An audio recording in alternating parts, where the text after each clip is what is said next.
ঘুমাইতে চায়, হাতের শরীরের সমস্ত অঙ্গ প্রত্যঙ্গ ঘুমের কোণে নিবেদিত হয়ে যেতে চায়।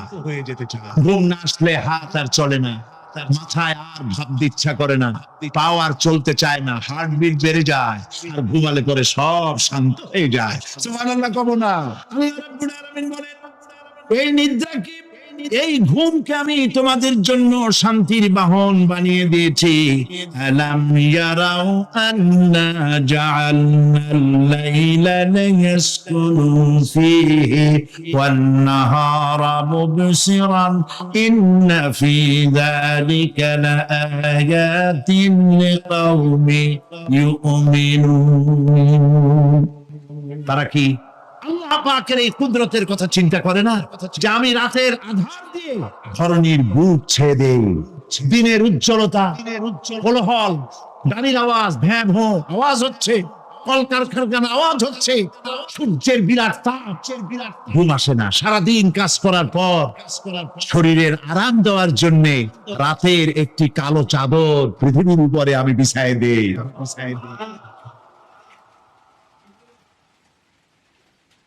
আর মানুষ আরাম গ্রহণ করে, শুধু মানুষ না, সব প্রাণী আরাম গ্রহণ করে।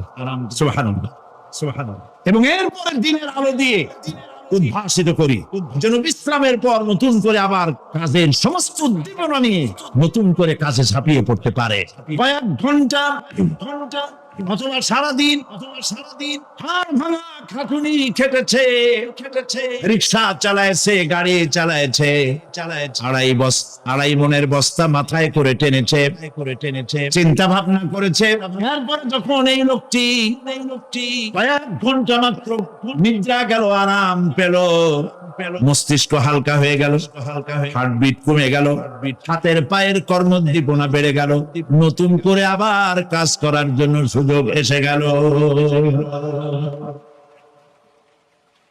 দুনিয়ার মানুষকে কর্মক্ষম রাখার জন্য আল্লাহ পাক ঘুমকে বানিয়েছেন নিয়ামত। সুবহানাল্লাহ, সুবহানাল্লাহ।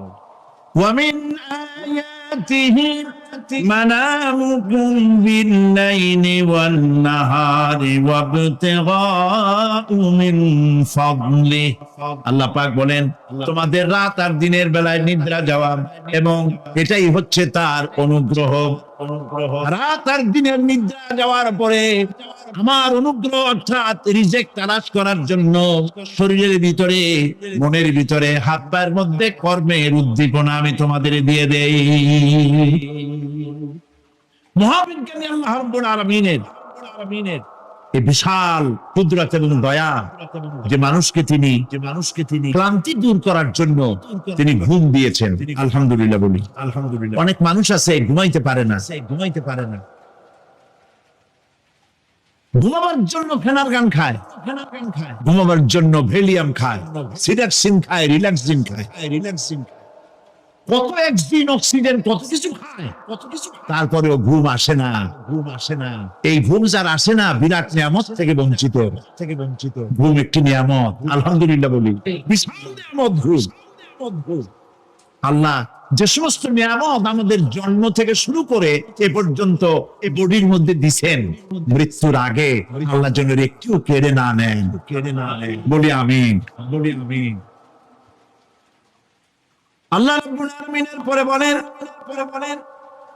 وَجَعَلْنَا اللَّيْلَ لِبَاسًا وَجَعَلْنَا النَّهَارَ مَعَاشًا।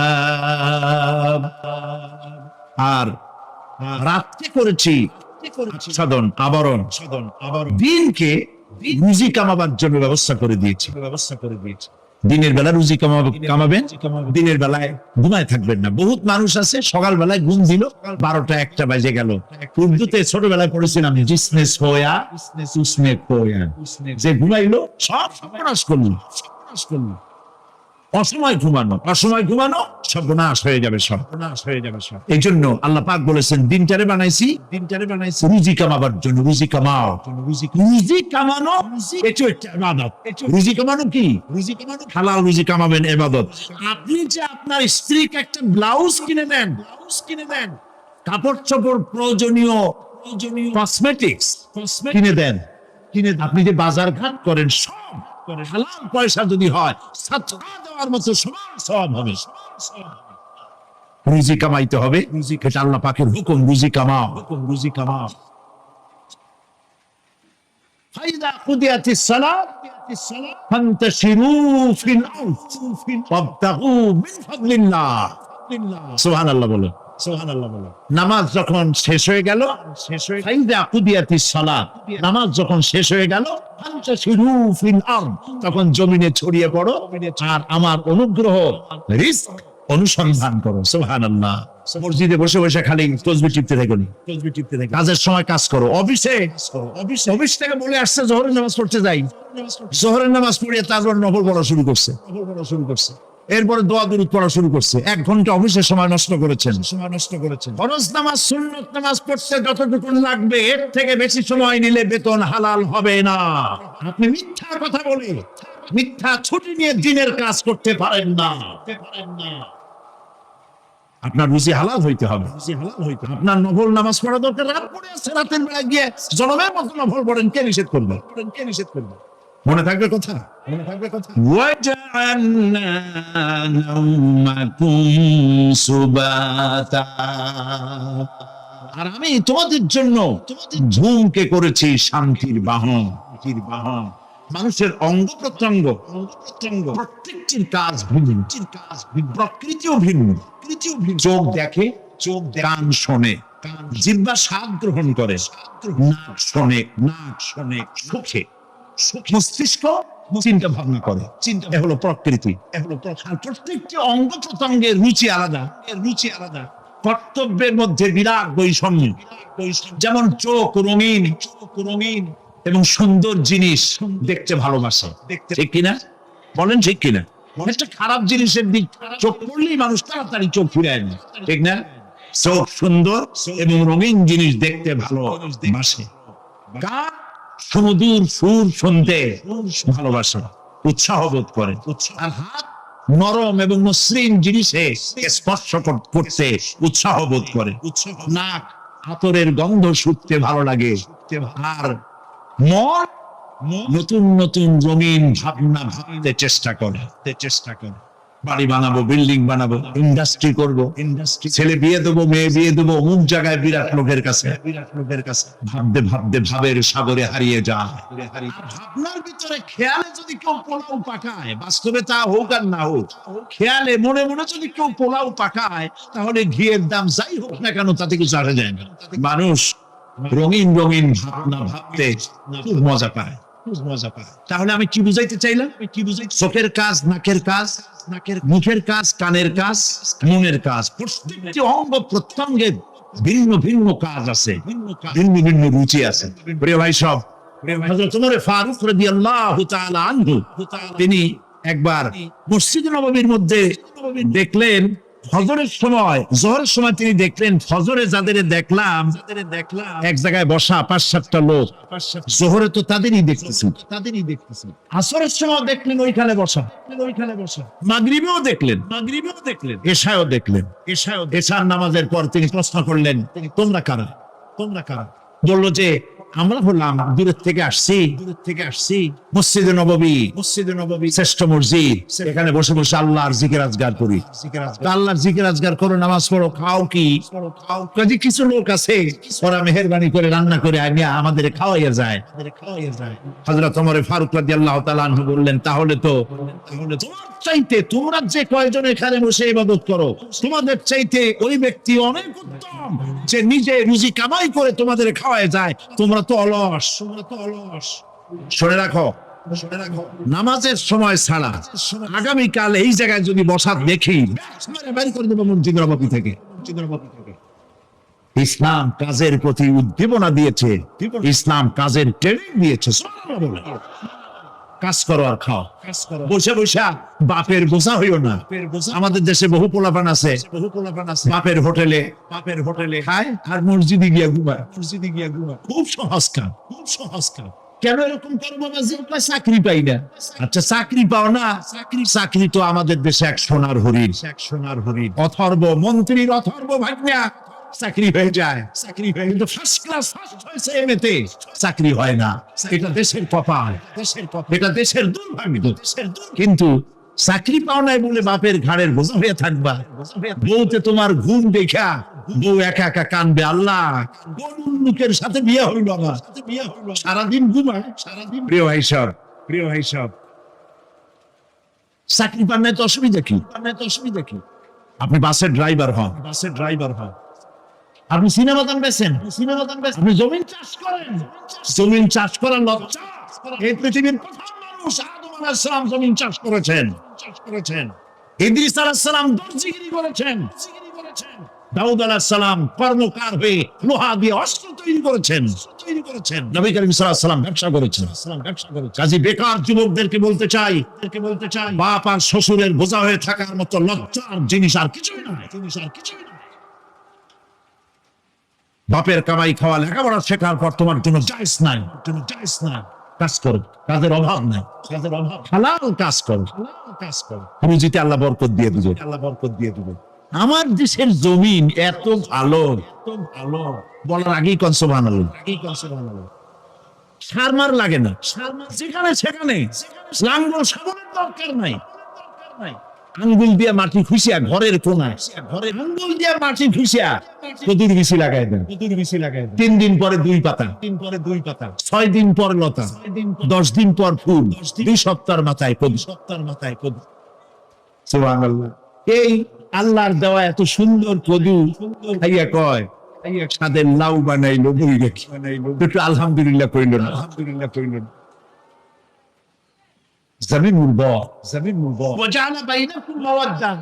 আর তোমাদের মধ্যে আল্লাহ পাক ভালোবাসা সৃষ্টি করেছেন। এই কথা বলার এর ব্যাখ্যা কি? ভালোবাসা সৃষ্টি করেছেন এর ব্যাখ্যা এরকম হতে পারে, কয়েক রকম। আমি যেটা জেনেছি সেটি হচ্ছে এরকম। ভালোবাসা সৃষ্টি হওয়ার কথা ছিল না। এক পর্যায়ে ভালোবাসা থাকবে, কোন একটি বিশেষ সময়, বাকি সব সময় ঝগড়া হবে। এটাই হওয়া স্বাভাবিক ছিল। ধরুন মেয়ের বাড়ি চট্টগ্রাম, ছেলের বাড়ি বরিশাল। মেয়ে শুটকি খেতে খুব পছন্দ করে, ছেলের গন্ধ সহ্য করতে পারে না। ছেলে বলে খড়ে যান দে, আর মেয়ে বলে খড়ে যান দে, আর ছেলে বলে যে ছেলে কুমে যাও। মানে একজন আর একজনের ভাষার সাথে মিল নাই। কথা ঠিক কিনা বলেন? ভাষার সাথে মিল নাই, রুচির সাথে মিল নাই। একজনের টক পছন্দ করে আর একজনের টক সহ্য করতে পারে না। একজনের শুটকি খায় আর একজনের শুটকি পছন্দ করে না। কাজে রুচি আর অভ্যাস ইত্যাদি দিয়ে সারাদিন স্বামী স্ত্রীর মধ্যে ঝগড়া হওয়া স্বাভাবিক ছিল, ঠিক না?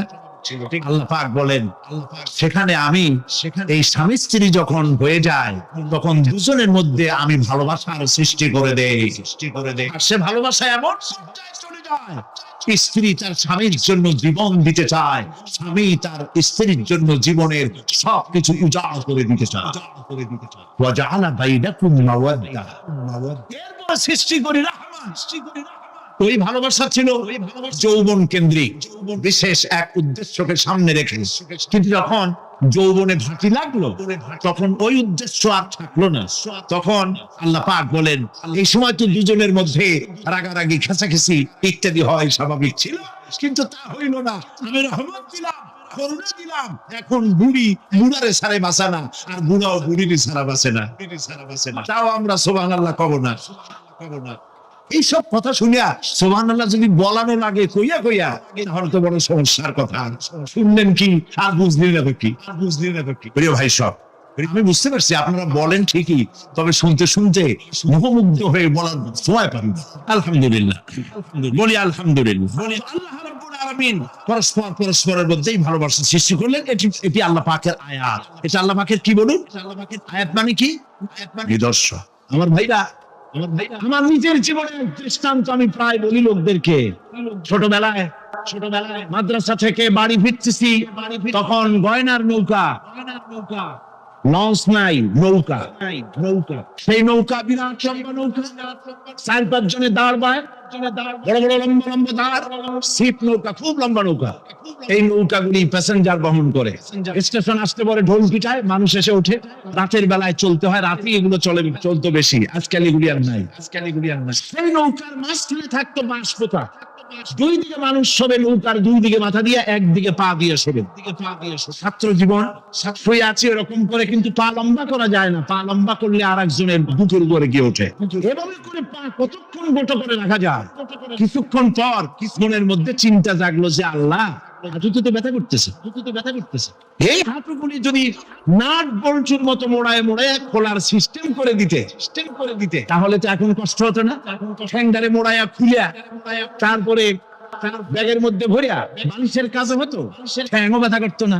ছাত্র হলে যত চিন্তা মাথার মধ্যে আসে, এইসব চিন্তা, কেনুর মধ্যে একটা মুড়ি পেঁয়াজ হলে ভালো হইতো, এইসব চিন্তা করতেছে। চিন্তা করে করে আগে ঘুম এসে গেল। সকালবেলায় নৌকা যখন ফিরেছে স্টেশনে, ঘুম ভেঙে গেল যাত্রীদের চিৎকারে। একজন বলছে আমার মানি ব্যাগ চুরি হয়েছে, আরেকজন বললো আমার হ্যান্ড ব্যাগ গেছে, আরেকজন বলছে আমার ব্রিফকেস গেছে, করে নিয়ে গেছে।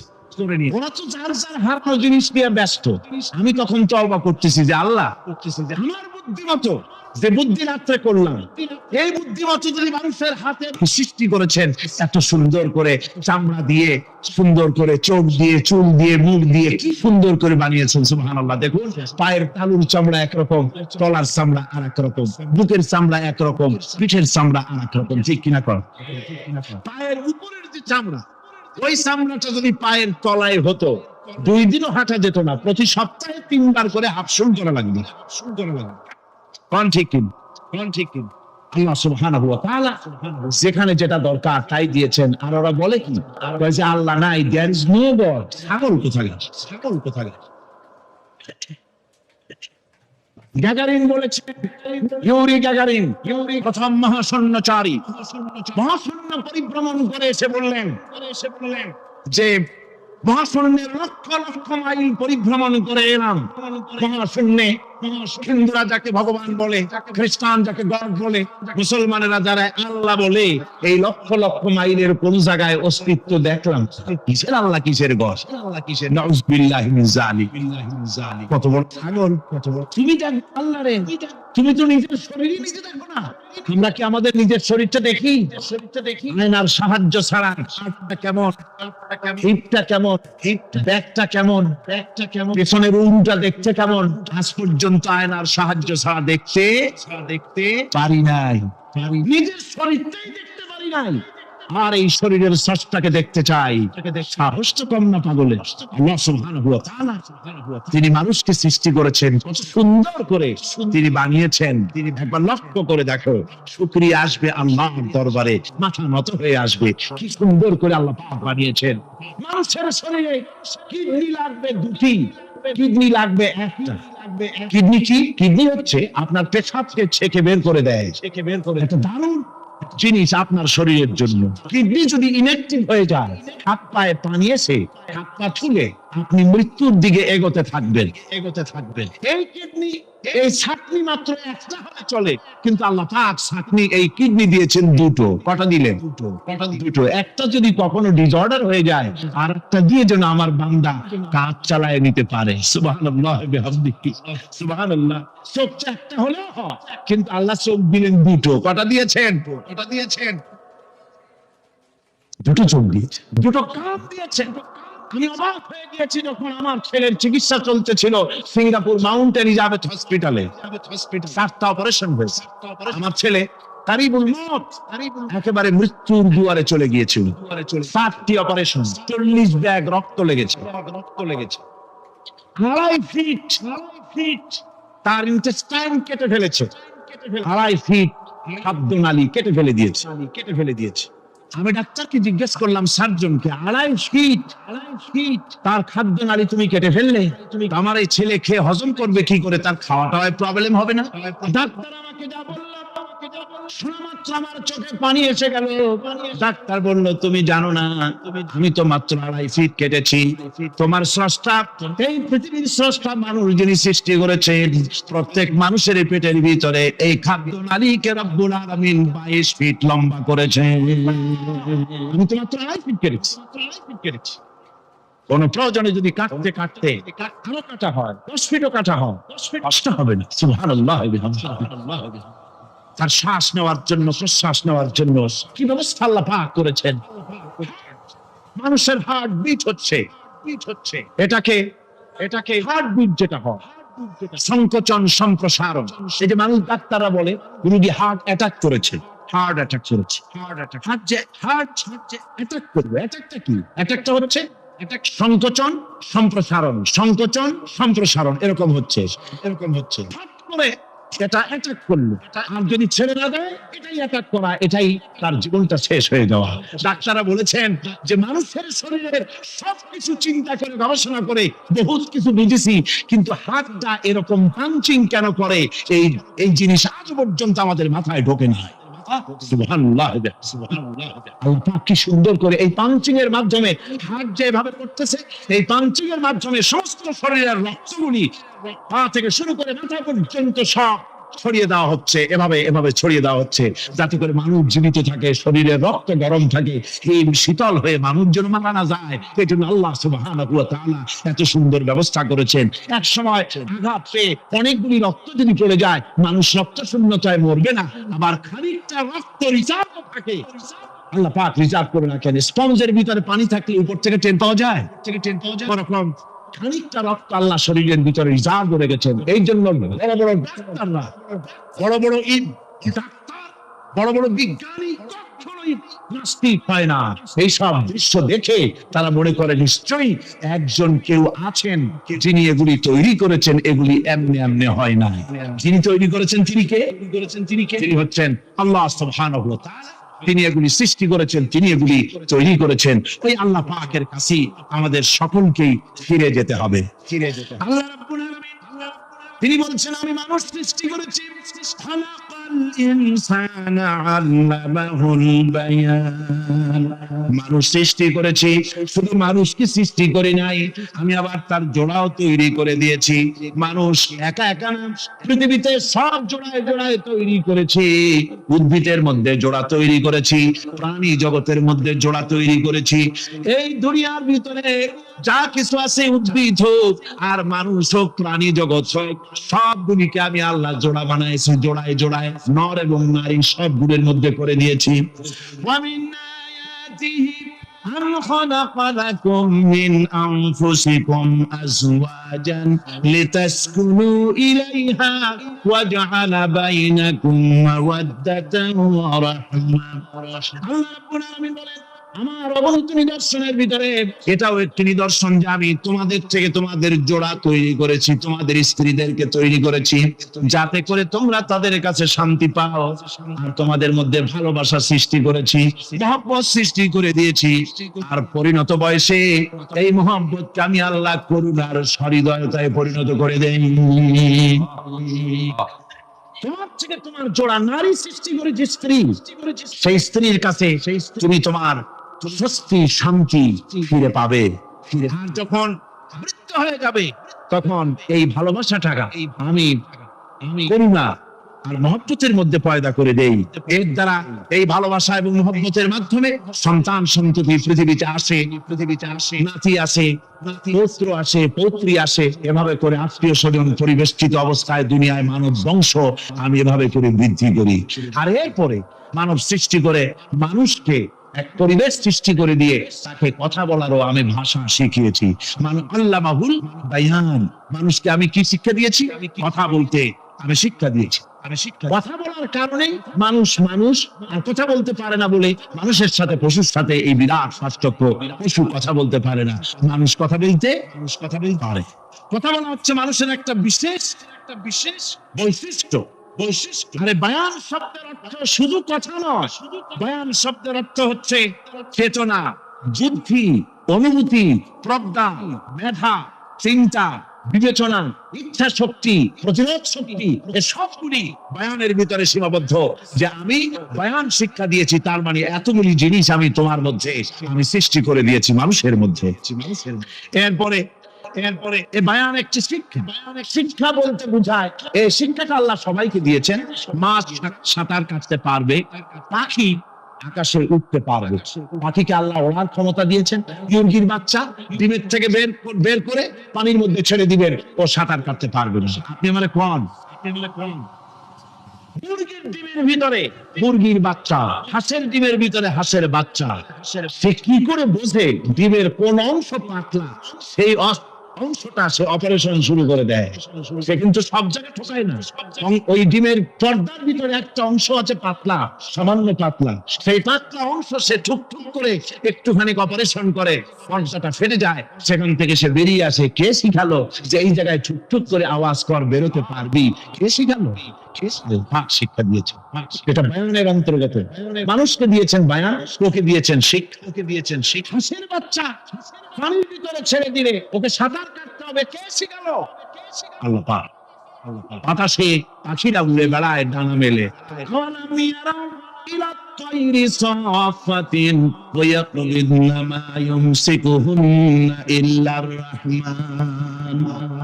দেখে নাকি তারা পাখিটি কেমন?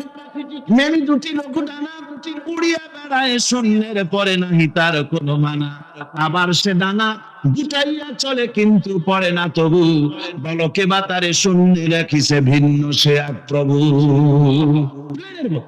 এরোপ্লেনের মতো দেখছেন না পাখিগুলি এরকম করে ওড়ে। আবার কখনো উঠতে গিয়ে ডানা দোলায় না, দুটো ডানা শরীরের সাথে মিশাইয়া একেবারে রকেটের মতো উড়ে চলে যায়, কিন্তু চলে যায় না। কিন্তু তাকে শূন্যের উপরে রেখেছে, জোরে কর। এই ট্রেনিং আল্লাহ পাক তাকে দিয়েছেন। আল্লাহ পাক তাকে এই শিক্ষা দিয়েছেন।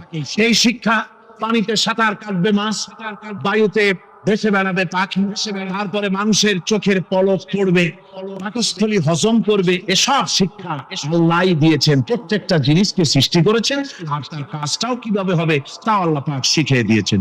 এই জন্য শুধুমাত্র এই শিক্ষাটুকুনি নয়, মূল শিক্ষা হচ্ছে আল্লামাহুল বায়ান।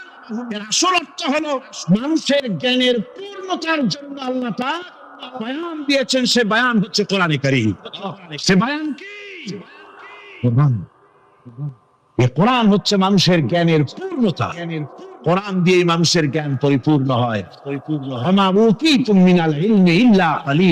তোমাদেরকে খুব সামান্যতম জ্ঞান দেওয়া হয়েছে। আসল জ্ঞানের মালিক কে? আল্লাহ সুবহানাহু ওয়া তাআলা। আল্লাহ রাব্বুল আলামিন বলেন, আশ-শামসু ওয়াল কমারু বিহুসবান ওয়ান নাজমু ওয়াশ-শাজারু ইয়াসজুদান। সূর্য এবং চন্দ্র একটা বিরাট হিসাবের অনুসরণে বাধ্য। সূর্য আর চন্দ্র একটা হিসাবের অনুসরণে বাধ্য, এর ব্যতিক্রম হওয়ার কোন উপায় নাই। সূর্য এবং চন্দ্র তার আপন কক্ষপথে ঘুরবে, মাফিক সূর্য চন্দ্র ঘুরছে।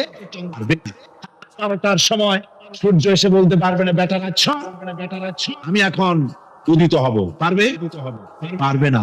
দিনের দুপুরের সময় রাত এসে মাথা চালা দিয়ে জাগাতে পারবে না, দিন সরে যা, আমি এখন সবটাকে রাত বানায় দেবো, পারবে না। চন্দ্র এবং সূর্য একটা নির্ধারিত একটা হিসাবের অনুসরণে তারা রয়েছে। আর এই হিসাবের নিয়ম, কঠোর হিসাবের নিয়মতান্ত্রিকতার ভেতরে থাকার কারণে মানুষের জন্য চন্দ্র, মাস, বছর ইত্যাদি গণনা মানুষের জন্য আল্লাহ সহজ করে দিয়েছেন। আল্লাহ পাকের নবীর কাছে জিজ্ঞাসা করা হচ্ছে,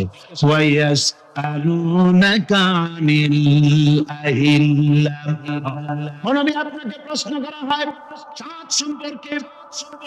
কাফেররা প্রশ্ন করেছে চাঁদের ক্রমবর্ধমান ক্রমহ্রাস কেন, চাঁদ বাড়ে কেন, কমে কেন, আপনারে জিজ্ঞাসা করা হয়, আপনি জবাবে বলুন,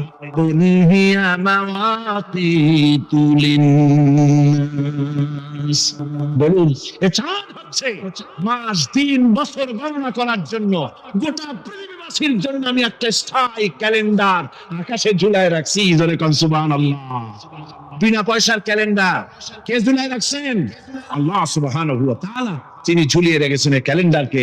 আর এই চন্দ্র সূর্য নিজের ইচ্ছা মাফিক চলতে পারে না। আল্লাহ পাক কোরআনে কারিমে বলেছেন, আফাগায়রা দীনিল্লাহি ইয়াবগুন ওয়া লাহু আসলামা মান ফিস সামাওয়াতি ওয়াল আরদি তাওআন ওয়া কারহা।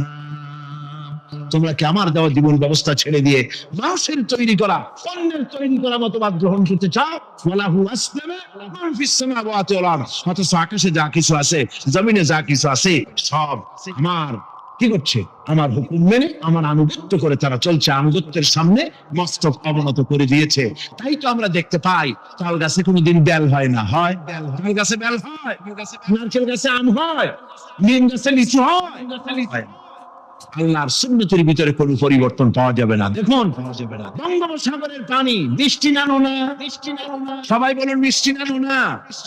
বঙ্গোপসাগরের নোনা পানি জোয়ারের টানে এই বঙ্গোপসাগরের নোনা পানিগুলি পদ্মা মেঘনা যমুনার ভিতরে প্রবেশ করে মিষ্টি পানির ভিতরে।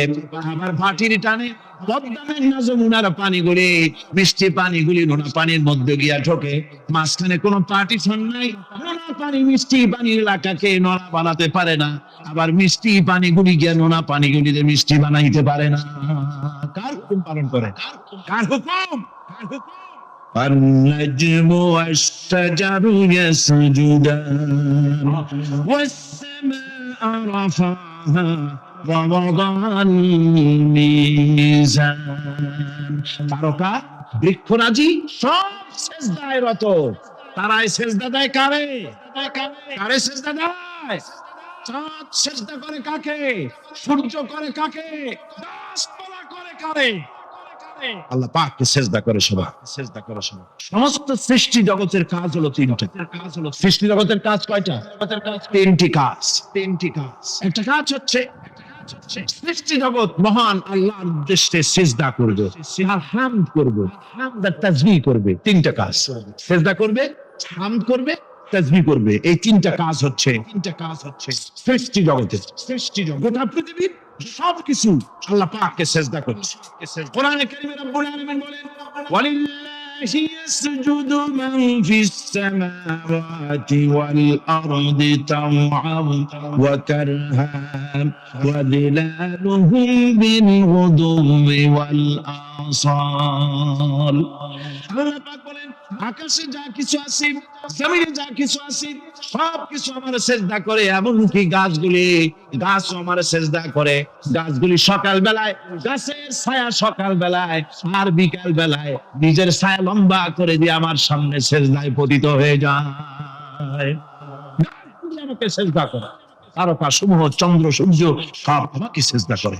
ওয়ালিল্লাহি ইয়াসজুদু মা ফিস সামাওয়াতি ওয়া মা ফিল আরদি মিন দাব্বাতিন ওয়াল মালাইকাতু ওয়া হুম লা ইস্তাকবিরুন। আকাশে এবং জমিনে যা কিছু আছে আমার সিজদা করে। আমার সিজদা থেকে কেউ অহংকার করে না, অহমিকতা করে না। আমার সিজদা থেকে কেউ ফিরে যায় না, সবাই আমাকে সিজদা করে। সুতরাং ও মানুষ, আমার দরবারে সিজদায় মাথা নত করে দাও। সবগুলি আমার সামনে সিজদা করতেছে।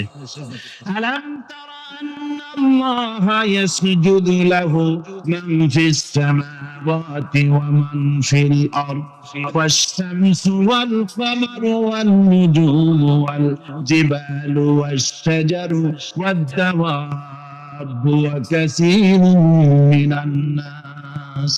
আল্লাহ পাক বলছেন, আকাশ এবং জমিনে যা আছে সব আমাকে সিজদা করছে। চাঁদে, সূর্যতে, গাছপালায়, পাহাড় পর্বতে, সবকিছু, সমস্ত প্রাণী জগৎ পর্যন্ত, চতুষ্পদ জন্তুগুলি পর্যন্ত আমি আল্লাহকে সিজদা করে। সুবহানাল্লাহ। আল্লাহ রাব্বুল আলামিন এবার বলেন, ওয়াল আরদা وضعها للأنام فيها فاكهة والنخل ذات الأكمام।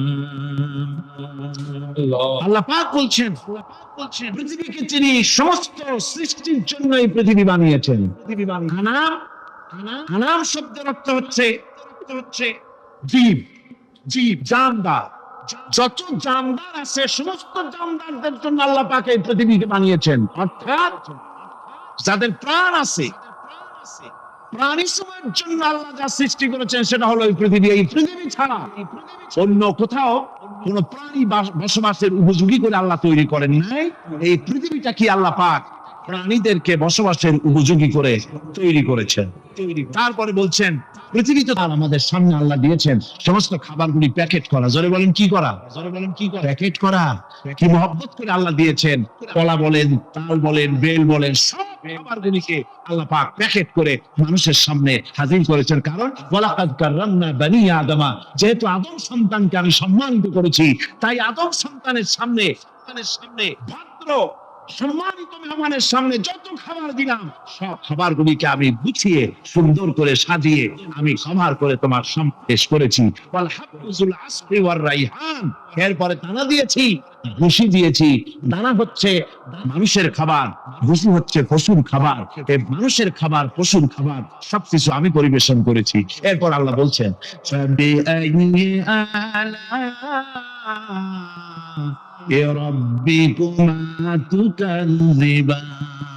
আল্লাহ পাক বলছেন নিয়ামতকে তোমার প্রভুর কোন নিয়ামতকে অস্বীকার করতে পারো? আল্লাহর কোন নিয়ামতকে অস্বীকার করতে পারবে না। এভাবে হাজারো নিয়ামত দিয়ে আমি তোমাদেরকে সমৃদ্ধ করেছি। সূরা আর-রহমান একেবারে শেষ পর্যন্ত আল্লাহর এই সমস্ত নিয়ামত দিয়ে বিনয় এবং বিনম্রতার বৈশিষ্ট্য হবে। তার কারণ হচ্ছে ঈমান আনার পরে সে জানতে পেরেছে আল্লাহ রাব্বুল আলামিনের কর্তৃত্ব থেকে বেরিয়ে আসার ক্ষমতা কারো নাই। অহংকার করে যাব কোথায়? আস্ফালন করে যাব কোথায়? আল্লাহর রাজত্বের বাইরে, আল্লাহর ক্ষমতার বাইরে যাওয়ার ক্ষমতা তো কারোই নাই। সুতরাং অহংকার তার মধ্যে জায়গা পাবে না। আল্লাহ পাক দুনিয়ার সমস্ত মানুষের জিনকে পরিষ্কার করে বলেছেন ইয়া মাশারাল জিন্নি ওয়াল ইনস ইন ইসতাতাতুম আন তানফুযু মিন আকতারিস সামাওয়াতি ওয়াল আরদ ফানফুযু লা তানফুযুনা ইল্লা বিসুলতান। হে পৃথিবীর মানুষেরা আর জেনেরা, যদি সম্ভব হয় আমার আকাশের নিচের থেকে জমিনের উপর থেকে বেরিয়ে যাও।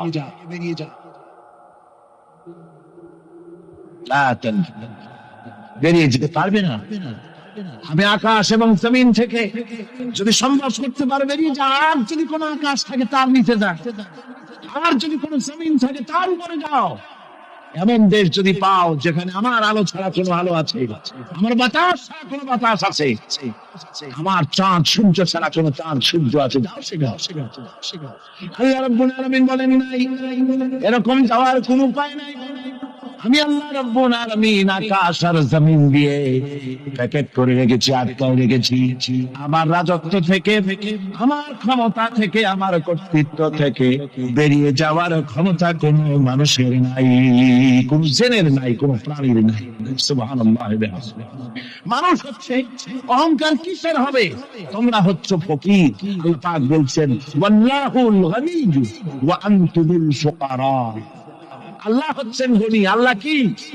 গনি, বেনিয়াস, বেপরোয়া, ফাআলুন বিমা ইউরিদ, যা খুশি তাই করে। কারো মুখে কিছু না। কোরআনে কারীমে রব্বুল আলামিন বলেছেন নবী আপনি আমার ব্যাপারে, আমার গুণাবলীর ব্যাপারে বলুন। ও আমার নবী আপনি বলুন আল্লাহ পাক এক এবং একক, তিনি নিরঙ্কুশ, তিনি বেনিয়াস, তিনি কারো মুখে বিক্রি নন, তিনি কাউকে জন্ম দেন নাই, তাকেও কেউ জন্ম দেয়নি। আকাশ এবং জমিনে আল্লাহর সমকক্ষ কেউ নাই। তোমরা হচ্ছ ফকির আর আমি আল্লাহ হচ্ছে বেনিয়াস। লিল্লাহি মা ফিস সামাওয়াতি ওয়া মা ফিল আরদ। আকাশে যা আছে, জমিনে যা আছে, সব আল্লাহ, সব কার? আল্লাহ পাকের। সুতরাং কিসের অহংকার, কিসের মাসবাড়ি? মানুষ পেছনের কথা ভুলে যায়, মুখেই চিন্তা করে না। একটু আগে যারা ক্ষমতায় ছিল আজকে তারা ক্ষমতা হারা, আজকে যারা ক্ষমতায় এলো তারা আবার ক্ষমতা বস্তরে বসে দুনিয়ার সব বিপদ আপদ ভুলে যায়। কি করে আরো বেশি লুটপাট করা যায়, আরো বেশি মানুষকে শোষণ করা যায়, মানুষ এই চিন্তাই করে। অহংকারে, ক্ষমতার দর্পে ফেটে পড়ে, চিন্তা করে না পেছনের কথা। আল্লাহ রাব্বুল আলামিন বলেন, যারা নাকি মুমিন বান্দাদের বিনয় এবং বিনম্রতা তাদের মধ্যে সৃষ্টি হয়ে যাবে, তার কারণ হলো আল্লাহ পাক বলেছেন, ওয়ালা তামশি ফিল আরদি মারহান ইন্নাকা লান তাখরিকাল আরদা ওয়া লান তাবলুগাল জিবালা তুলা। ওয়ালা তামশি ফিল আরদি মারহান, আমার জমিনের উপরে অহংকার করে পা ফেলো না। তুমি কি পারবে অহংকার করে আমার জমিনটাকে বাঁটাই দিতে? কি বলেন, পারা যাবে? অহংকার করে জমিনের উপরে লাথি মারেন জোরে, জমিন থাকবে? থাকবে না, আপনার পা ছিঁড়ে যাবে। আপনি কি পারবেন অহংকার করে পাহাড়ের উচ্চতা লাফ দিয়ে ছাড়াই যেতে পারবেন? তাও পারবেন। সুতরাং আল্লাহ পাকের উপরে ঈমান আনলে পরে তাদের মাথা এভাবে নত হয়ে যায়, অহংকার তাদের মধ্যে জায়গা পায় না। অহংকার কিসের অহংকার তোমার? মানুষ তার জন্মের কথা, কোরআনে কারীম বলে, মানুষ কি তার জন্মের কথা স্মরণ করে না? তোমার তো এমন অবস্থা ছিল, দুনিয়ায় উল্লেখযোগ্য বিষয়বস্তু হিসাবে তুমি পরিগণিত ছিলে না। তুমি হচ্ছ, তোমার জন্মের উৎস কথা হচ্ছে এক ফোঁটা নাপাক পানি, এমন নাপাক পানি যা শরীর থেকে নির্গত হলে পরে গোসল করা ওয়াজিব হয়ে যায়। এমন এক ফোঁটা নাপাক পানি যার জন্মের উৎস, তার আবার অহংকার কিসের? পৃথিবীতে অহংকার যারাই করলো, আল্লাহ পাক তাদেরকে ভালো করে দেখায় দিলেন। নমরুদকে দেখাইছেন, ফেরাউনকে দেখাইছেন, যুগের ছোট ছোট নমরুদ ফেরাউন, যেখানে যেখানে খুদে খুদে ফেরাউন হয়েছে, আল্লাহ সকলকে দেখিয়ে দিয়েছেন। দেন নাই? দেখিয়ে দিয়েছে। সুতরাং মাথা নিচু করে চলতে হবে, বিদ্যার বড়াই করা চলবে না। কত লেখাপড়া করেছো তুমি? এমএ পাস করেছো, তাতে কি হয়েছে? সবে মাত্র বর্ণবোধ পড়েছো, জ্ঞানের রাজ্যে পা ঢুকিয়েছো, এখনো কিছু শেখনি। টাইটেল পাস করেছো, তো কি হয়েছে? কদ্দূর শিখেছো? নিউটনের মতো মানুষ মৃত্যুর সময় বললেন, কেন সমুদ্রের বেলাভূমিতে দাঁড়িয়ে সামান্য বালু কণা নিয়ে নাড়াচাড়া করলাম, অথই সমুদ্রের কিছুই দেখতে পারলাম না। শেখ সাদি রহমতুল্লাহ আলাইহি ইন্তেকালের সময় বলেছেন, মালুম সোচ কি হিচ মালুম না সোচ। সারা জীবন সাধনা করে বুঝিলাম ইহা, যে কিছুই বুঝিলাম। এগুলি হচ্ছে জ্ঞানীদের কথা। আর কোন রকম ইউনিভার্সিটির বারান্দা দিয়ে 3-4 দিন হাসছে, সব বুঝি। কি বুঝছো? There is no God. স্রষ্টা বলছে কেউ দেয়। পাগল কি আর গাছে ধরে মিয়া? সুতরাং বিদ্যার বড়াই চলবে না, স্বাস্থ্যের বড়াই চলবে না, অর্থের বড়াই চলবে না। অর্থের বড়াই করবে, কত অর্থ তোমার হয়েছে, আল্লাহ যদি ইচ্ছে করেন ব্রেনের মধ্যে, মগজের মধ্যে এমন টিউমার করে দিবেন, মগজের মধ্যে এমন ক্যান্সার করে দেবেন, হার্টের ভিতরে এমন ক্যান্সার লাগাই দিবেন, 14 গোষ্ঠী বিক্রি করলে ঔষধের পয়সা হবে না। পারবে কিনা আল্লাহ কন? জোরে বলবেন, পারবেন কিনা? এমন বহুত ওষুধ আছে, ডাক্তাররা বসেই না ঔষধ দেবে কি। হযরত ইউনূস আলাইহিস সালাম মাছে তারে গিলে ফেলে দিল, হতাশায় তিনি হার্ট ফেল করেন নাই। মাছের পেটের মধ্যে যদি কেউ চলে যায়, বেরিয়ে যাওয়ার জন্য কোন ব্যাকডোর আছে নাকি? কন পালাবার কোন রাস্তা আছে? মাছের পেটের জানালা দরজা আছে? কিছুই। তিনি হতাশ হলেন না, মাছের পেটের ভেতরে বসে হযরত ইউনূস আলাইহিস সালাম বুক ভরা আশা নিয়ে আল্লাহর দরবারে তিনি ঘোষণা করলেন, লা ইলাহা ইল্লা আনতা সুবহানাকা ইন্নী কুনতু মিনাজ জালিমিন। বলেন না সবাই, লা ইলাহা ইল্লা আনতা সুবহানাকা ইন্নী কুনতু মিনাজ জালিমিন। হযরত ইউনূস আলাইহিস সালাম বললেন, আল্লাহ তুমি ছাড়া কোনো ইলাহ নাই, তোমার পবিত্রতা ঘোষণা করছি, আমি জালিমদের অন্তর্ভুক্ত হয়ে গেছি। তিনি যখন চিল্লাচ্ছিলেন, মাছির পেটের ভিতরে বসে যখন কাতরোক্তি করতেছিলেন, আল্লাহ বুঝি তখন শোনেন নাই সে কথা? কি বলেন? আল্লাহ বুঝি তখন তন্দ্রায় বা নিদ্রায় ছিলেন? না, আল্লাহ তার কি ঘুমান? তন্দ্রায় যান?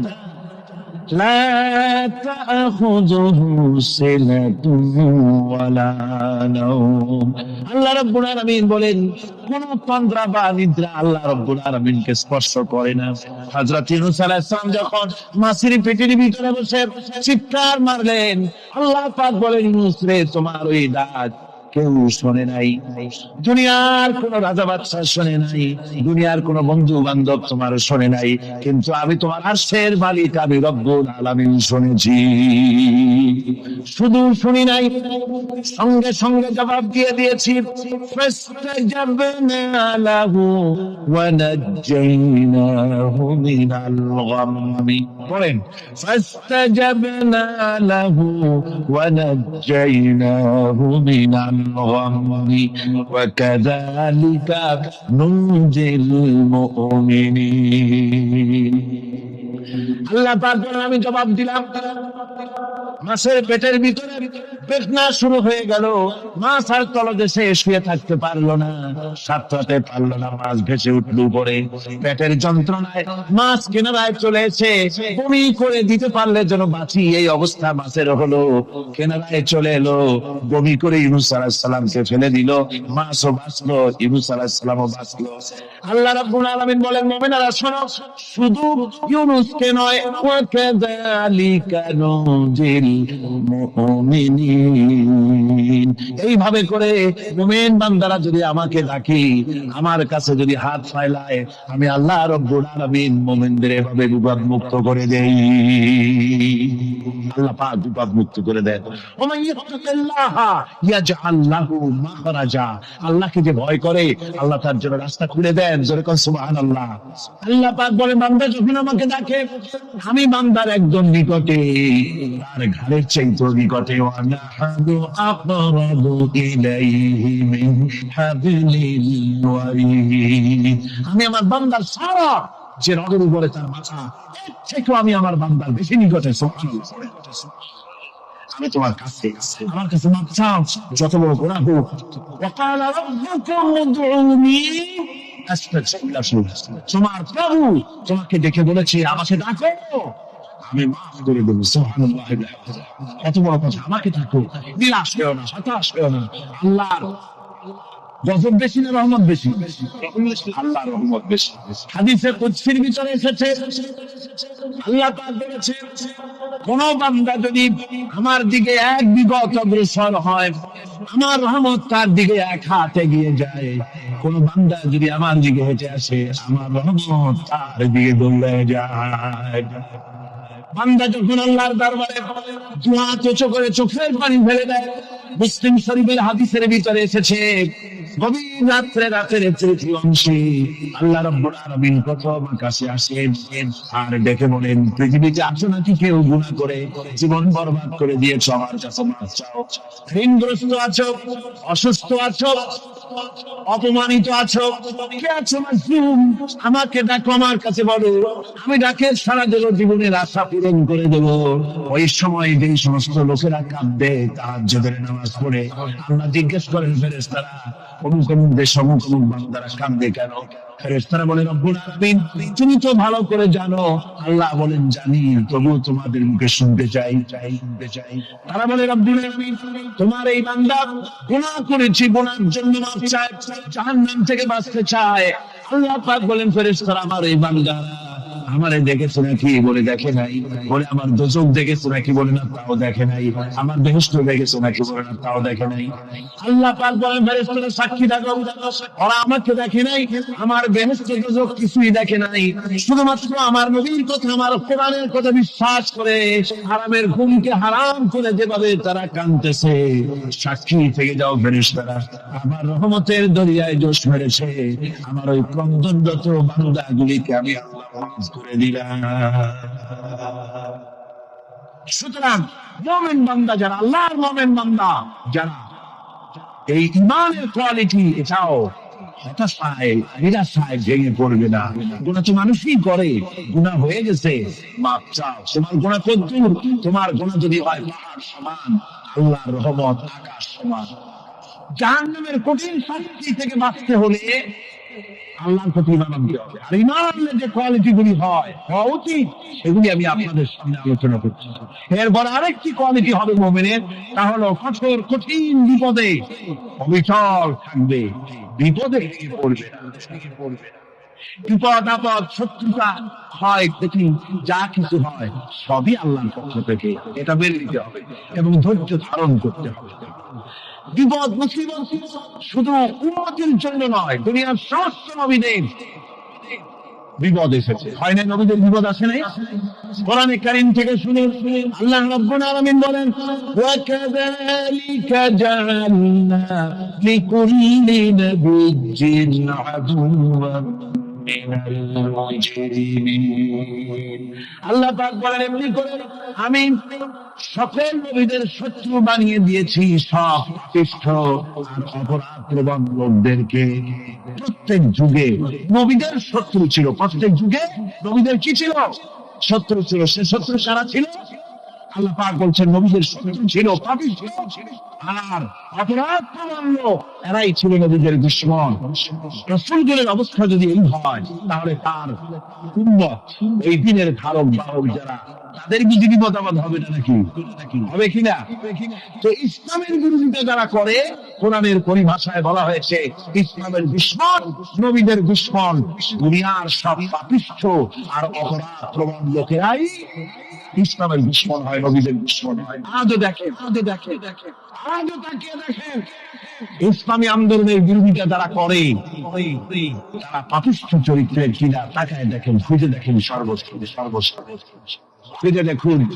খুঁজে দেখুন যারা ইসলামী আন্দোলনের বিরোধিতা করে, যারা ইসলামকে মিটিয়ে দেওয়ার চেষ্টা করতেছে, যারা ইসলামকে মৌলবাদ বলে, ইসলামকে সাম্প্রদায়িক বলে, কোরআনে কারীমের কথা কত স্পষ্ট যে নবীদের দুশমন হয়, ইসলামের দুশমন হয় মুসলিম লোকেরা, অপরাধ প্রবণ পাপিষ্ঠ লোকেরা।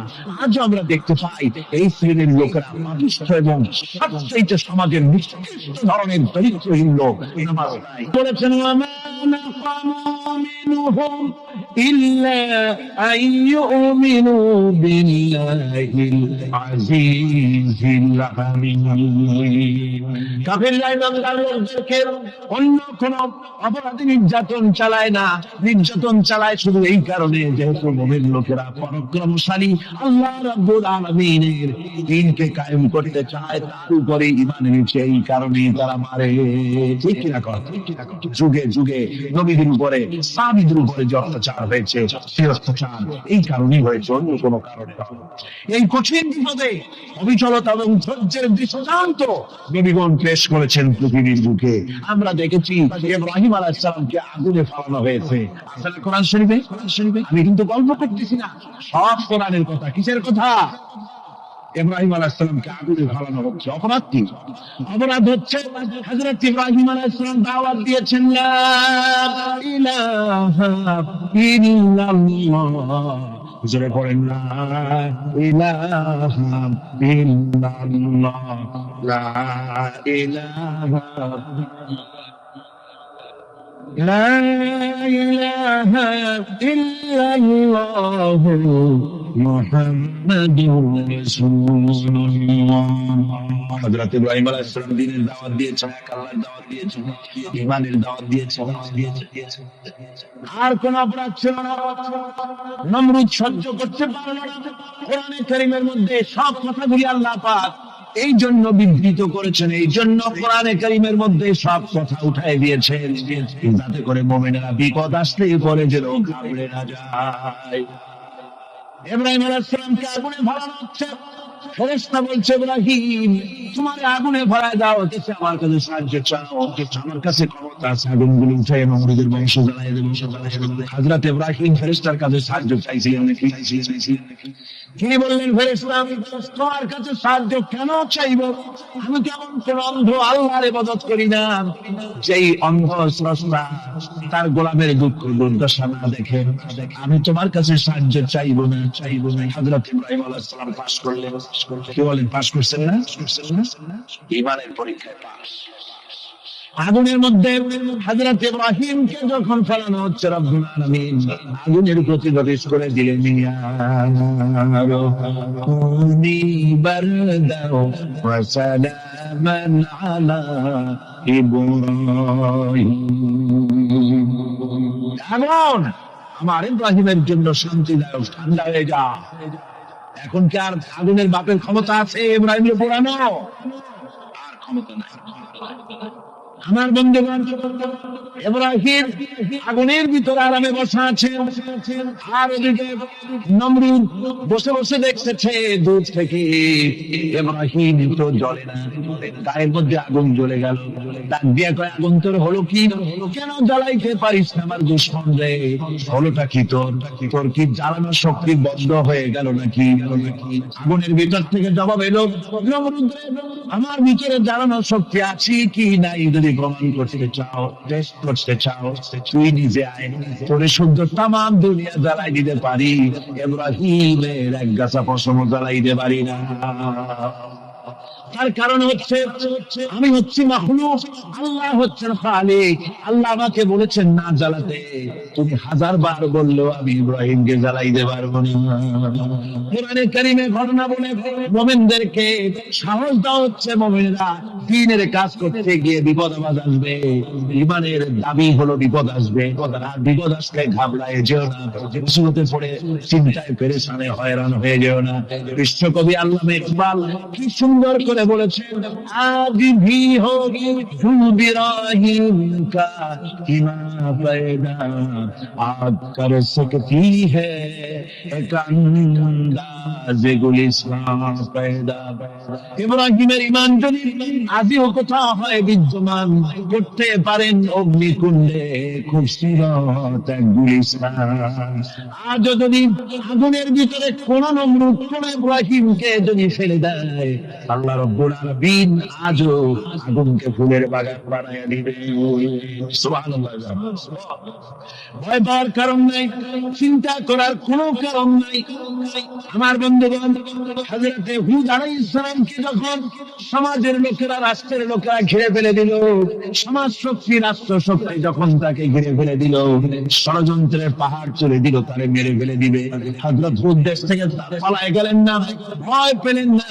হযরত হুদ আলাইহিস সালাম বললেন, কোরআনে কারীমে হযরত হুদের কথা কোট করা হলো, ফাকিদুনি জামিআন সুম্মা লা তুনজিরুন।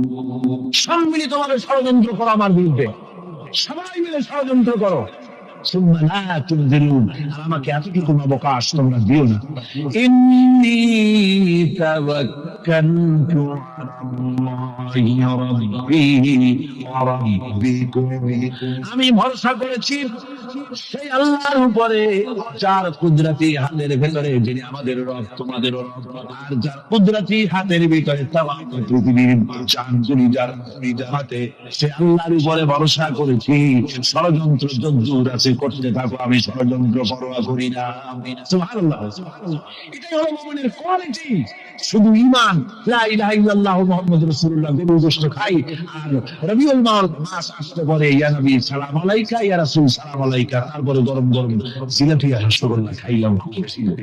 এর নাম মুমিন নয়। মুমিন হচ্ছে তার চলায় ফেরায় উঠায় বসায় সাহসিকতার একটা আন্দাজ তৈরি হবে সে। আমার ভাইয়েরা, বিপদে অবিচলতা আমাদেরকে পয়গম্বরেরা শিক্ষা দান করেছেন।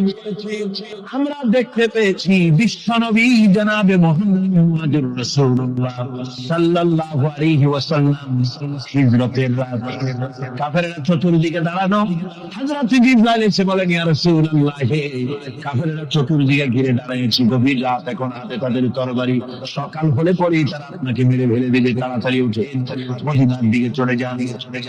আল্লাহ নবী ঘুমের থেকে জেগে হযরত আলীকে ডেকে বলেন, আলী, আল্লাহ অর্ডার করেছে আমি মদিনায় চললাম, আমার বিছানার পরে আমার চাদর গায়ে দিয়ে শুয়ে থাকো। হযরত আলী বলেন, আল্লাহর হাবিব, আপনার চাদর গায়ে দিয়ে ঘুমিয়ে থাকবো? সকালবেলায় কাফির বেঈমানেরা আপনার বিছানার পরে আপনার চাদর গায়ে দেওয়া অবস্থায় আমি আলীকে তারা মুহাম্মদ মনে করবে, আর আমি আলীকে নবী মনে করে তারা তাদের তরবারি দিয়া কেটে কেটে টুকরা টুকরা করে আমারে বিদায় করে দেবে দুনিয়া থেকে। এতটুকু পরোয়া করি না, বরং আমার দিলের মধ্যে এটাই তৃপ্তি থাকবে যে আমি আলীর জীবনের বিনিময়ে আল্লাহর হাবিব দুনিয়ায় বেঁচে আছেন। যে ব্যক্তি বিদ্রোহ করেছে এবং দুনিয়ার জীবনকে অগ্রাধিকার দিয়েছে, আর জায়গা হচ্ছে জাহান্নাম। জোরে বলেন নাউজুবিল্লাহ।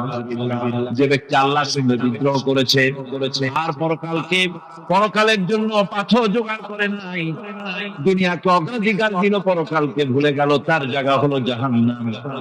মান খাফা মাকাম রাব্বিহি ওয়া নাহান নাফসা আনিল হাওয়া ফাইন্নাল জান্নাতা হিয়াল মাওয়া। যে ব্যক্তি আপন প্রভুর সামনে উপস্থিত হকে ভয় করেছে এবং আপন ভাববৃত্তিকে লালসা মুক্ত করেছে, লালসার হাত থেকে রক্ষা করেছে, আল্লাহ রাব্বুল আলামিন কিয়ামতের দিন তার জন্য রেখে দিয়েছেন জান্নাত। তার জন্য কোন জায়গা? আমাদেরকে পরকাল ভিত্তিক জীবন যাপন যদি করি তাহলে কবরের জবাবগুলি খুব আসান হবে। আর যদি পরকাল ভিত্তিক জীবন যাপন না হয়, কবরটা মুসিবত হয়ে যাবে। হযরত ওসমান রাদিয়াল্লাহু তাআলা আনহু কবরের কাছে গিয়ে খুব কাঁদতেন। সাহাবায়ে কেরাম প্রশ্ন করেছেন, হুজুর, রাসূল করিম সাল্লাল্লাহু আলাইহি ওয়াসাল্লাম যখন জান্নাত ও জাহান্নামের ওয়াজ করেন, কখনো তো এত বেশি আপনি কাঁদেন না যত বেশি কাঁদেন কবরের কাছে এসে। কারণ হযরত ওসমান রাদিয়াল্লাহু তাআলা আনহু বলতেন, আমার সাথীরা, আমি আমার হাবিবের কাছে, আল্লাহ রাব্বুল আলামিনের রাসূলের কাছে আমি শুনেছি এই কবরটাই হলো প্রথম স্টেশন, এই কবরটাই হলো প্রথম ইমিগ্রেশন কাউন্টার। এই জায়গায় যদি কেউ ধরা পড়ে যায়, কারো যদি চার্জশিট হয়ে যায়, সব জায়গায় ধরা পড়ে যাবে, হাসরে মিজানে সিরাতে কোন জায়গায় নাজাত পাবে না।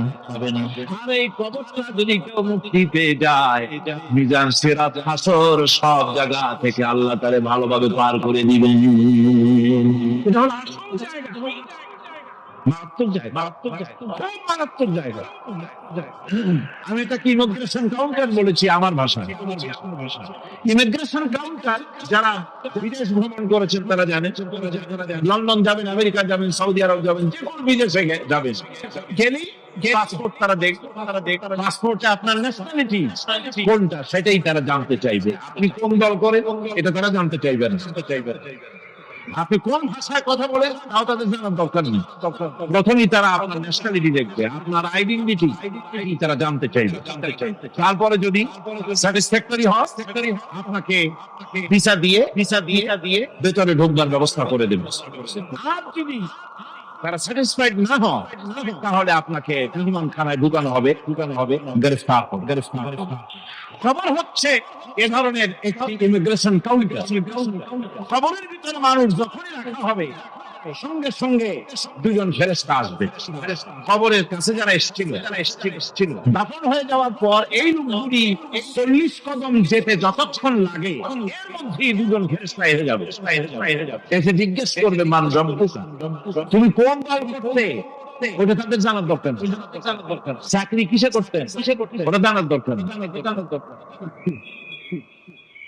ব্যবসা করতেন না চাকরি করছেন? প্রয়োজন নেই। প্রথমেই জিজ্ঞাসা করা হবে ন্যাশনালিটি, প্রথমেই জিজ্ঞাসা করা হবে তার ন্যাশনালিটি সম্পর্কে, তার আইডেন্টিটিটা কি, এবং সেটাকে সত্যায়িত করার জন্য, বোঝার জন্য তিনটি প্রশ্ন। প্রথম প্রশ্ন ইমান জাবাইতা, ওমা দীনুকা, ওমান নাবিয়ুকা, তোমার রব কে, তোমার দিন কি, তোমার নবী কে, যদি এই ব্যক্তি বেঈমান হয়, মুনাফিক হয়, সে বলবে হায় হাতা লা আদরি, হায় হাতা লা আদরি, জানি না আমার রবকে, আমি জানি না। তোমার দিন কি, দিন কারে কয় বুঝি না। এরপরে আল্লাহর নবী জনাবে মুহাম্মদ রাসূলুল্লাহ সাল্লাল্লাহু আলাইহি ওয়াসাল্লাম কে দেখানো হবে, বলা হবে মা কুনতা তাকুলু ফি হাযার রাজুল, এই ব্যক্তি সম্পর্কে তোমার ধারণা কি নিকে, বলবে আমি চিনি না। নাউযুবিল্লাহ। বাস এরপরে তার যা হবার তাই শুরু হয়ে যাবে। আর যদি বান্দাটা মুমিন হয়, প্রশ্ন করা হবে মান রাব্বুকা, জবাব দেবে রব্বি আল্লাহ, আমার রব আল্লাহ রাব্বুল আলামিন। ওমা দীনুকা, দীনুনা ইসলাম, আমার দিন হচ্ছে ইসলাম। এরপরে আল্লাহর নবীকে হয়ে যাওয়ার পর গায়ব থেকে আওয়াজ আসবে, ফাফরিসু বিল জান্নাতি ওয়ালবিসু বিল জান্নাহ, ওয়া মা ফেরেশতারা আমার এই বান্দাকে জান্নাতের পোশাক পরাইয়া দাও, আর কবরটাকে জান্নাতের বিছানা বিছাইয়া দাও। জান্নাতের পোশাক পরাইয়া দাও, জান্নাতের বিছানা বিছাইয়া দাও, ইলা মাদ্দারাসারি, তার চোখের দৃষ্টি দুনিয়ায় কবরটা কতটা প্রশস্ত করে দাও। এরপর বেহেশতের পোশাক পরাইয়া, বেহেশতের বিছানা বিছাইয়া ফেরেশতা বলবে নাওমুল উরুস, দুনিয়া যাও। দুনিয়া যেমন বছর সব যায়, নতুন দুনিয়া আরামে ঘুমায়, এরকম আরামে ঘুমায় যাও। ইলা ইয়াউমিল কিয়ামah, কিয়ামত পর্যন্ত ঘুমায়, আরামে ঘুমিয়ে থাকবে। এরপরে সিংহায় ফুৎকার হবে, সিংহার ফুৎকারের আওয়াজে তার ঘুম ভেঙে যাবে, বলবে ইয়া ওয়াইলানা মিন মারকাদিনা, হায় আফসোস, আমার এত আরামের ঘুম থেকে কে আমাকে জাগ্রত করলো, আমার ঘুম করে নষ্ট করলো কে? আওয়াজ আসবে হাযা মা ওয়াদার রহমান ওয়া সাদাকাল মুরসালুন, এটা হচ্ছে রহমানের সেই ওয়াদা। আর মুরসালিনরা, নবীরা সত্য কথাই বলেছিলেন, সেই কিয়ামত আমার বন্ধুগণ। সেজন্য এই দুনিয়ার মোহে পড়ে থাকলে পরে দুনিয়ায় যারা অগ্রাধিকার দিবে দুনিয়াকে পরকালের তুলনায়, জবাব দিতে পারবে না কবরের ভিতরে গিয়া। আর যারা পরকালকে অগ্রাধিকার দিবে, দুনিয়ার চাইতে পরকালকে বেশি অগ্রাধিকার দেবে, আর আল্লাহর ভয় কলিজার ভিতরে রাখলে কবরের জবাব সঠিকভাবে দিতে পারবে, কিয়ামতের দিন আল্লাহ রাব্বুল আলামিন তাদের জন্য জান্নাত দান করবেন। জোরে বলেন আমিন। দুনিয়াটা হচ্ছে, দুনিয়া যেখানে আমরা আছি, আমি আগেই বলেছি দুনিয়া হচ্ছে আত্মা শব্দ থেকে এর উৎপত্তি হয়েছে। নিকৃষ্ট, এটার দাম নাই, এটার মূল্য নাই। হযরত ইবনে কাইয়্যিম রাহিমাহুল্লাহ নওয়ারাল্লাহু মারকাদাহু ওয়া জাআলাল জান্নাতা মাথওয়াহু, হযরত ইবনে কাইয়্যিম তিনি বলছেন, সুন্দর করে বলছেন দুনিয়া সুন্দর, মা মাদা ফিদ দুনিয়া আহলামুন ওয়া মা বাকিয়া মিনহা আমানি ওয়াল ওয়াক্তু বাইনাহুমা দাঈউন। মা মাদা ফিদ দুনিয়া আহলামুন, জীবনের যে অংশ ফেলে এসেছি সেটা আজ একটা স্বপ্ন। আর জীবনের যে অংশ সামনে বাকি আছে সেটা এখন একটা আকাঙ্ক্ষা। আর এর মাঝখান থেকে সময় সব চলে যাচ্ছে। কত বড় কথা চিন্তা করেছে? জীবনের যে অংশ ফেলে এসেছি তার থেকে স্বপ্ন, বলে আর সামনে যা আছে সেটা আকাঙ্ক্ষা, আর মাঝখান থেকে সময় সব চলে যাচ্ছে। এরপরে তিনি বলছেন ওয়ামাই সাহাবিদ দুনিয়া ইয়াকুন মিসলা আবিদিন আলাল মাই হালাতুহু ফুরুজুল আসাবিঈ। দুনিয়াদার অবস্থা নেই, কেউ যদি দুই হাতে পানি খামসায় ধরে, দুই হাতে কি ধরছে, দুই হাতে কি ধরছে বলে, দুই হাতে পানি খামসায় ধরেছে, খুব মজবুত করে ধরেছে দুই মুঠো পানি, বলেন থাকবে কতটুকু, কতটুকু থাকবে? কারণ তার আঙ্গুলের ফাঁক তার সাথে খেয়ানত করবে, আঙ্গুলের ফাঁক দিয়া পানিগুলি সব বেরিয়ে চলে যাবে। সুতরাং দুনিয়া যারা চায় তারা ঠিক পানি খামসায় ধরলে পানি যেমন হাতের ভেতর থেকে খেয়ানত করে চলে যায়, যারা দুনিয়া চায় দুনিয়া তাদেরকে এভাবে ফাঁকি দিয়ে চলে যায়, ফাঁকি দিয়ে চলে যায়। তবুও দুনিয়ার মায়া মানুষের এত বেশি, আল্লাহর নবী বলেন লাউ কানা লিইবনি আদামা ওয়াবিন মিন যাহাবিন লাহাব্বা ইয়াকুনা লাহু সানিন। এই পৃথিবীতে যদি কাউকে একটা মাঠ ভরে যদি সোনা দেওয়া যায়, লোকটা বলবে রব্বুল আলামিন আমি যদি আরেকটা মাঠ এরকম সোনা ভরা পেতাম, দ্বিতীয় আরেকটা মাঠ দেওয়া হলে আবার বলবে যদি তৃতীয় আরেকটা মাঠ সোনা ভরে যদি পেতাম। নবীজি বলেন ওয়ালা ইয়ামলাউ ইবনু আদামা ইল্লা তুরাব। মানুষের পেট 3.5 হাত মাটি ছাড়া, কবরের মাটি ছাড়া মানুষের পেট ভরবে না। আরো চাই, চাওয়ার কোনো শেষ নাই। মানুষ এভাবে করে দুনিয়ার মহব্বতে এমনি পাগল হয়ে যায়, শুধু দুনিয়ার মহব্বত, পরকালকে বেমালুম ভুলে যায়। আমি কিন্তু এটা বোঝাতে চাই নাই যে পরকালের মহব্বতে, পরকালের ভয়তে বা পরকালের জন্য দুনিয়া আপনি বাজার ঘাট বেচা কিনা ব্যবসা বাণিজ্য সবকিছু ভুলে যান না, তা নয়। ভুল বোঝার কোনো কারণ নাই। পরকালকে অগ্রাধিকার দিতে হবে, মানে দুনিয়াটা চিরস্থায়ী জায়গা নয়, চিরস্থায়ী হচ্ছে কোনটা? আখিরাত। চিন্তা কোনটা? সুতরাং এখানে যা করতে হবে আখিরাতে জবাবদিহিমূলক জীবন যাপন করতে হবে। আপনি ব্যবসা করবেন, ওজনে কম দিতে পারবেন না, আপনি খাদ্যে ভেজাল দিতে পারবেন না, চুরি করতে পারবেন না, ডাকাতি করতে পারবেন না, জেনা করতে পারবেন না, বদমাশি করতে পারবেন না, মদ খেতে পারবেন না, সন্ত্রাসী হতে পারবেন না, হাইজাকার হতে পারবেন না, চাঁদাবাজ হতে পারবেন না, মুনাফাখোর হতে পারবেন না, আপনি চোরা কারবারি হতে পারবেন না, ঘুষখোর হতে পারবেন না, সুদখোর হতে পারবেন না। এই সব কাজ পরকালকে বিশ্বাস করলে এ সমস্ত কাজ থেকে মানুষ বিরত হতে পারে। কথা ঠিক কিনা?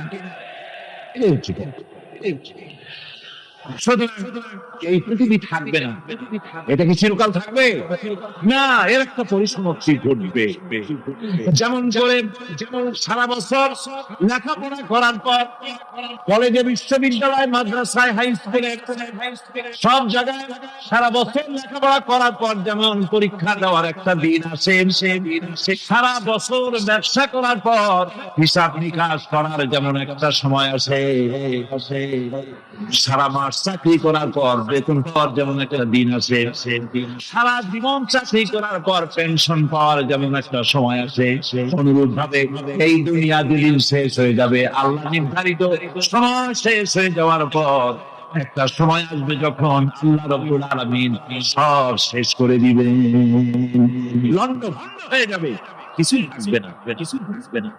কোরআনে কারীমে আল্লাহ সব বলেছেন, কোরআনে সব আল্লাহ বলে দিয়েছেন। আল্লাহ পাক বলেন এই পৃথিবীর সব কেমন ভাবে ধ্বংস হবে তার চিত্র আল্লাহ পাক কোরআনে কারীমে তুলে ধরেছেন। কি ফাতারাত ওয়া ইযাল কাওয়াকিবু তাসারাত ওয়া ইযাল বিহারু ফুজিরাত ওয়া ইযাল কুবুরু বু'সিরাত। যখন আকাশসমূহ বিজীর্ণ হয়ে যাবে, তারকাগুলি বিক্ষিপ্ত হয়ে ছিটকে পড়বে, আর সমুদ্রগুলি উচ্ছ্বসিত হয়ে পড়বে, কবরগুলি সব তার ভেতরে যা আছে উদ্গীরণ করে দেবে, তারকাগুলি স্থিমিত হয়ে যাবে। এরপরে সমস্ত আকাশগুলি কিতাবের পরিষ্কার মতো একটার পরে একটা ঠাস ঠাস করে পড়তে থাকবে, চূর্ণ বিচূর্ণ হয়ে ভেঙে চুরে একাকার হয়ে যাবে। পাহাড় গুলিকে উড়িয়ে দেওয়া হবে, চন্দ্র এবং সূর্য একাকার। আল্লাহ রাব্বুল আলামিন বলেন ফাইদা বারিকাল বাসারু ওয়া খাসাফাল কামারু ওয়া জুমিআশ শামসু ওয়াল কমার। চক্ষু যখন বিস্ফারিত হয়ে যাবে, চাঁদ যখন তার আলো হারিয়ে ফেলবে, সূর্য যখন তার আলো হারিয়ে ফেলবে, চাঁদ আর সূর্য সব একাকার হয়ে যাবে, সেই সময় অবস্থাটা কি চিন্তা করো। মানুষ হয়রান হয়ে দৌড়াদৌড়ি করবে। ওয়াহুমিলাতিল আরদু ওয়াল জিবালু ফাদুক্কাতা দাক্কাতান ওয়াহিদা।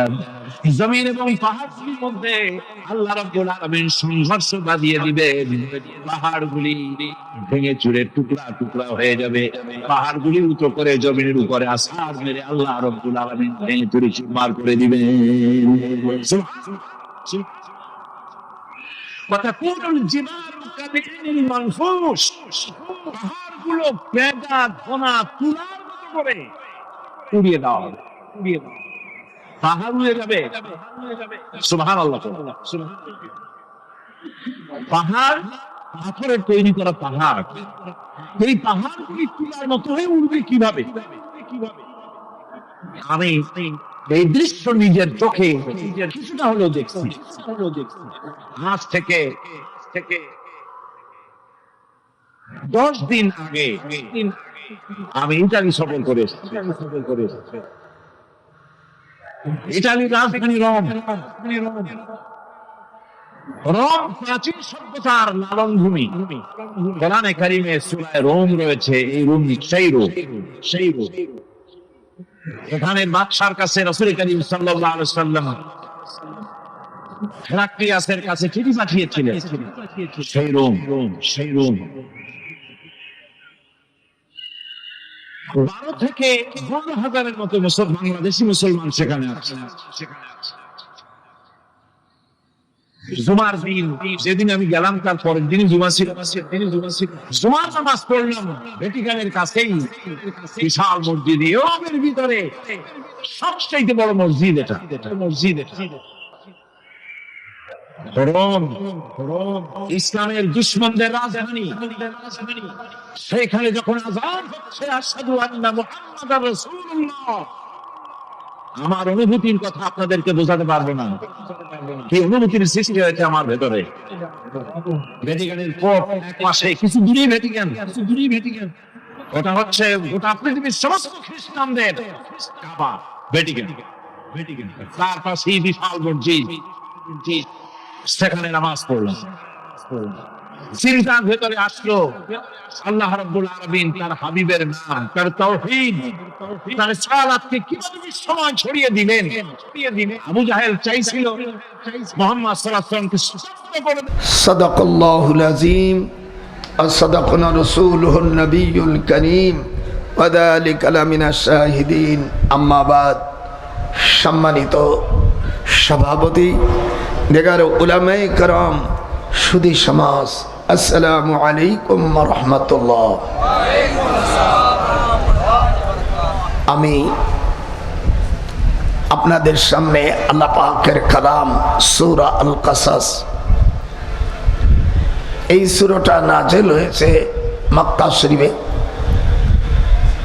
হুজুর সাল্লাল্লাহু আলাইহি ওয়াসাল্লামের যখন 43 বছর 9 দিন, তখন এই সূরাটা আল জাবিগুল গারাব, এটা মক্কা শরীফ থেকে মক্কা এবং মদিনার মাঝখানে বাইনাল ওয়াদির কাছে, কোরআন শরীফ 114টি সূরা 1214 স্থানে নাযিল হয়েছে। যেরকম কত, এটি যেরকম কত। এই বিষয়ে আমাদের কোনো সাবজেক্ট পড়ানো হয় না। আমাদের দেশে নন আরব যারা, ইমাম বুখারী রহমাতুল্লাহ আলাইহি অনেক বড় মাপের আলেম, ওই যুগের শ্রেষ্ঠতম আলেম, কিন্তু ওনার বাড়ি আরবে নয়। ইমাম মুসলিমের বাড়িও তাই। ইমাম তিরমিজ একটা নদীর নাম। এই নদীর পাশে একটি তেঁতুল গাছ আছে। এই তেঁতুল গাছের বয়স প্রায় 3000 বছর হয়ে গেছে। আমার সৌভাগ্য হয়েছে, আমার ছেলে ওইখানে ইউনিভার্সিটি প্রফেসর, আমাকে বলছে আব্বা এগুলো আপনি কোনোদিন হয়তো নাও দেখতে পারেন। তো আমি আল্লাহ এখানে রেখেছেন, বলো বাবা আমাকে তুমি যদি এখানে নাও আমি খুশি হব, জোর নাই। বলে আপনি আমাকে অর্ডার করবেন, জোর নাই মানে। আলহামদুলিল্লাহ ইমাম বুখারীর কবরটাও দুইবার সুযোগ হয়েছে ওনার রওজা মোবারক আমার জিয়ারত করা। ইমাম বুখারীর রওজায় আগে মিশক আম্বরার ঘিরান বের হতো, কিন্তু মানুষ এই মাটি নিয়ে তারা বিভিন্ন কাজে লাগাইতে পারে, এই জন্য আল্লাহ তাআলা ওই ঘিরানটাকে তুলে নেছে। কিন্তু ইমাম বুখারী রাহমাতুল্লাহ আলাইহির মর্যাদা তোলে নেই। এটা হাত উঠে বলো, মর্যাদা তোলে নেই। আমি কোরআনের তাফসীর করব, কোরআনের তাফসীর করতে গেলে 15টা ইলমের দরকার হয়, সেই ইলমগুলো আমরা জানি নেই। ইলমে লুগাত বলেন, ইলমে লুগাত, ইলমে নাহু, ইলমে সরফ, ইলমুল ইশতিকাক, ইলমুল মানি, ইলমুল বয়ান, ইলমুল বদি, ইলমুল কিরাত, উসুল, উসুল হাদিস, নাসিক, মানসুখ, শানে নজুল, তারিখ ও ইলমুল মাওয়াহিবা। এই 15টা ইলম না জানলে সে কোরআনের ব্যাখ্যা করতে সক্ষম হবে না। ইমাম হযরতে আল্লামা ইমাম সুয়ুতি রাহিমাহুল্লাহ মারহুম, উনি তার কিতাবে ইতকানের মুকদ্দমার মধ্যে তিনি পেশ করেছেন। আর এখানে আলেম ওলামা আছেন, আমি সকলের কাছে দোয়া চাই। অনেক বয়স হয়ে গেছে আমার, 12ই রবিউল আউয়াল আমার জন্ম, এই 28 তারিখ, গত 28 তারিখে আমার 95 বছর পড়ে গেল। তো ইলম কালাম নাই, শুধু আপনাদের দোয়া, আল্লাহর রহমান। নিজেকে নিজে ছোট মনে করা এটা আল্লাহ পছন্দ করে। মান তাওয়াজা লিল্লাহ রাফাআহুল্লাহ, যে নিজেকে ছোট মনে করবে ফাহুয়া ফি আয়ুনিন নাস আযীম, আল্লাহ পাক তার মান মর্যাদা মানুষের কাছে, জাতির কাছে বুলন্দ করে তোলে। আমান তাকাব্বারা ওয়াদাহুল্লাহ, আর যে ব্যক্তি তাকাব্বুরি করবে ফাহুয়া ফি আয়ুনিন নাস সাগীর, সে মানুষের কাছে ক্ষুদ্র হয়ে যাবে। হাত্তা লাহু আহওয়ানু আলাইহি মিন কালবিন আও খিনজির। হুজুর এই সনদের শেষে আসছে, তার মর্যাদা তো থাকবেই না, কুকুর এবং শূকর তার মনিবের কাছে তার, যদিও আমাদের কাছে তাকে আমরা ঘৃণা করি, কিন্তু যারা পালে তাদের কাছে তো একটা সম্মান আছে, সে যে জাতি হোক না কেন, তো অতটুকু সম্মান থাকবে না। একটু পিছনে বসো। তো আমি যে হাদিস পড়েছি, প্রথম যে হাদিসটা, এই হাদিসটা বুখারী শরীফের মধ্যে 7 জায়গায় আসছে, ইন্নামাল আমালু বিন্নিয়াত। এই হাদিসটা গরীব। তো ইমাম বুখারী রাহমাতুল্লাহ আলাইহিকে জিজ্ঞেস করছেন যে আপনি এত সহিহ হাদিস থাকতে বুখারীতে গরীব হাদিস আনছেন কেন? উনি তার 82টা জবাব দিয়েছেন। আমি দেওবন্দের ছাত্র, দেওবন্দের যে